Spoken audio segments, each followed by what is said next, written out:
For more on the state of France's politics and economy, let's bring in Michael Kimmage. He's a Transatlantic Academy Fellow at the German Marshall Fund. He's also a professor of French economics at the Catholic University of America. Welcome to the show, Michael.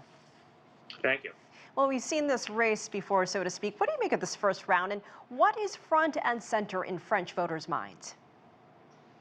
Well, front and center is, in this election, often questions of cultural identity, to which both sides speak in different ways. But behind that, of course, are a number of economic concerns, especially the possibility of higher energy costs, which are connected to the war in Ukraine. Well, describe the current state of France's economy. President Macron seemed to navigate the economy through the pandemic. He's the former economy minister, but where do things stand right now? You mentioned Ukraine, you mentioned higher energy prices. I mean, I think the baseline situation for Macron, the incumbent candidate, is relatively good. Unemployment has moderately been going down. Economic growth has been moderately increasing. And as you mentioned, France has weathered the pandemic, with difficulty, as all of us have experienced, but has weathered the pandemic pretty well. On the other hand, inequality remains a very, very big issue in French life, and Macron has never been that skilled at speaking to it, and so their concerns about higher energy costs could really be difficult for Macron to manage. And Marine Le Pen, she seems to be appealing to those struggling economically. She's very different from the president. What kind of economic changes would she make if she wins later this month? Well, it's a little bit difficult to discern in the rhetoric what the precise policies are she's proposing. She certainly empathizes with the French working class and has a cultural message that often resonates. But I think that she is implying a somewhat less intense degree of conflict with Russia and perhaps a quicker resolution to the war, in which case energy costs might come down. She's simply contrasting herself to Macron, who's trying to position as excessively hawkish. So what do you make then of this low voter turnout? Can we see that change? I mean, seems like a lot of voters are ambivalent. Could we see a change in the next few weeks?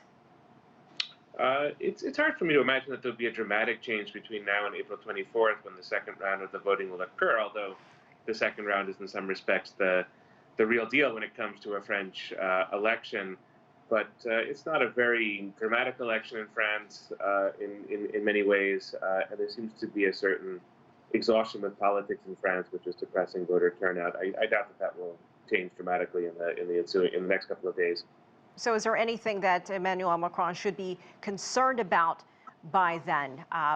Changes in the war in Ukraine, perhaps? I don't think the war will change. I mean, President Macron has been accused of being aloof from his population. That may be a bit of his political style. And we saw that he tried campaigning today in a more provincial, sort of working class center in France. So I think he's going to try to make himself as accessible as possible in the next couple of days, having been the statesman in the months leading up to the war and at the beginning of the war. And he's going to hope that that combination works for him. A bit of a popular touch and the aura of statesmanship that's traditionally been respected and rewarded in French politics.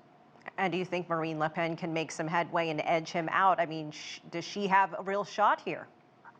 She does. What she has to do, though, is to thread a very difficult needle. She has to consolidate support on the political right, which I think that she's pretty likely to do. But at the same time, if she's going to win, she'll have to appeal to disgruntled elements of the French political left and peel them away from support for Macron, which didn't happen in 2017, but might happen, a little bit of a remote possibility, but might happen this time around.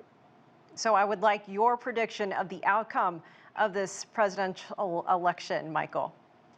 Well, it's a repeat of 2017, and President Macron did very, very well in 2017 in the second round against Marine Le Pen. I do believe he's going to win again on the 24th of April this year, but I think the margin is going to be a lot closer than it was 5 years ago.